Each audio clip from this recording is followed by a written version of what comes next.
தற்போது கிடைத்த அண்மை செய்தி, 9 அரசு அதிகாரிகள் மீது வழக்கு பதிவு செய்யப்பட்டுள்ளது. 9 அரசு அதிகாரிகள் மீது வழக்கு பதிவு செய்யப்பட்டுள்ளது. 9 பேர் மீது முறைகேடாக அரசு பணி பெற்றது உள்ளிட்ட பல்வேறு பிரிவுகளில் லஞ்ச ஒழிப்பு போலீசார் வழக்கு பதிவு செய்துள்ளனர். கூடுதல் விவரங்களை செய்தியாளர் அருண் வழங்க கேட்கலாம். வணக்கம் அருண், இந்த வழக்கு பதிவு குறித்த கூடுதல் விவரங்கள் என்ன? வணிக வரி உதவி ஆணையர் சொப்னா, காவல் டிஎஸ்பி கேசி சதீஷ்குமார், காஞ்சிபுரம் வருவாய் கோட்டாட்சியர் எம் கலைவாணி, கோவை மாவட்ட ஆட்சியரின் தனி உதவியாளர் என்ஏ சங்கீதா மற்றும் உடந்தையாக இருந்தவர்கள் உட்பட 9 பேர் மீது தற்போது மதுரை ஊழல் தடுப்பு பிரிவு காவல்துறையினர் முறைகேடாக அரசு பணி பெற்றது உள்ளிட்ட பல்வேறு பிரிவுகளின் கீழ் வழக்கு பதிவு செய்திருக்கிறார்கள். இது தற்போது மிகப்பெரிய அதிர்ச்சியை ஏற்படுத்தியிருக்கிறது. தமிழகத்தில் கடந்த 2020ஆம் ஆண்டில் தமிழ்நாடு அரசு பணியாளர்கள் தேர்வு வாரியத்தின் சார்பில் நடைபெற்ற குரூப் 1 தேர்வில் தமிழ் வழி கல்வியில் பயின்றோருக்கான பணி ஒதுக்கீட்டில் அரசு பணி பெற்ற சிலர் தேர்வில் முறைகேடு செய்திருப்பதாகவும் இது தொடர்பாக விசாரணை நடத்த வேண்டும் என்று உயர்நீதிமன்ற மதுரை கிளையில் வழக்கானது தொடரப்பட்டிருந்தது. இந்த வழக்கை விசாரித்த நீதிமன்றம் புகார் தொடர்பாக விசாரணை நடத்தும்படி மதுரை ஊழல் தடுப்பு பிரிவிற்கு உத்தரவிட்டது. அதன் பேரில் மதுரை ஊழல் தடுப்பு பிரிவினர் தீவிர விசாரணையில் மேற்கொண்டு வந்தனர். அந்த விசாரணையில் மதுரை காமராஜர் பல்கலைக்கழக தொலைநிலை கல்வி இயக்கத்தில் தமிழ் வழி கல்வியில் பயின்ற தேர்ச்சி பெற்ற குரூப் 1 தேர்வில் அரசு பணி பெற்ற 4 பேர் முறைகேட்டில் ஈடுபட்டிருப்பது தெரிய வந்திருக்கிறது.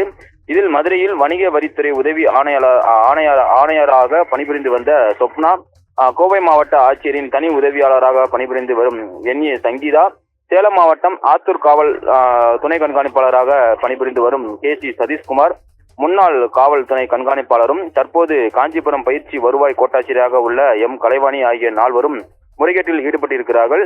இதில் சொப்னா இளங்கலை படிப்பில் 1 மற்றும் 2ஆம் ஆண்டுகளை மதுரையில் உள்ள வெவ்வேறு கல்லூரிகளில் பயின்ற நிலையில் மதுரை காமராஜர் பல்கலைக்கழகத்தின் தொலைநிலை கல்வி இயக்கத்தில் இளங்கலை தமிழ் படிப்பில் சேர்ந்துள்ளார். மேலும் ஒரே ஆண்டில் தேர்வெழுதி அனைத்து பாடங்களிலும் தேர்ச்சி பெற்றுள்ளார். இது தொடர்பாக பல்கலைக்கழக விதிகளின்படி பல்கலைக்கழகத்தின் படிப்பில் சேரும் போதே கல்வி கட்டணம் உள்ளிட்ட கட்டணங்களையும் இவர் முறையாக செலுத்தவில்லை என்றும், இதேபோல காவல்துறை கண்காணிப்பாளர் சதீஷ்குமாரின் மதிப்பெண் பட்டியலில் பல்வேறு திருத்தங்கள் இடம்பெற்றிருப்பதாகவும், மேலும் காஞ்சிபுரம் வருவாய் கோட்டாட்சியர் எம் கலைவாணி, கோவை மாவட்ட ஆட்சியரின் தனி உதவியாளரான என்ஏ சங்கீதா ஆகியோரும் தொலைநிலை கல்வி இயக்கத்தில் சேர்க்கை மற்றும் கல்வி கட்டணங்களை முறையாக செலுத்தாமல் தேர்வு எழுதி தமிழ் வழி கல்வி சான்றிதழ் பெற்றுள்ளது தெரிய வந்திருக்கிறது.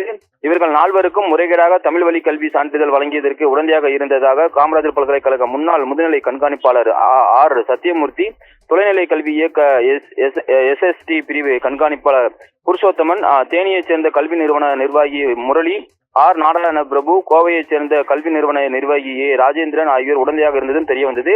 இதனையடுத்து வணிக வரி உதவி ஆணையர் சொப்னா, டிஎஸ்பி சதீஷ்குமார், காஞ்சிபுரம் வருவாய் கோட்டாட்சியர் எம் கலைவாணி, கோவை மாவட்ட ஆட்சியரின் தனி உதவியாளரான என்ஏ சங்கீதா மற்றும் உடந்தையாக இருந்தவர்கள் உட்பட 9 பேர் மீது மதுரை ஊழல் தடுப்பு பிரிவு காவல்துறையினர் முறைகேடாக அரசு பணி பெற்றது உள்ளிட்ட பிரிவின் கீழ் தற்போது வழக்கு பதிவு செய்திருக்கிறார்கள்.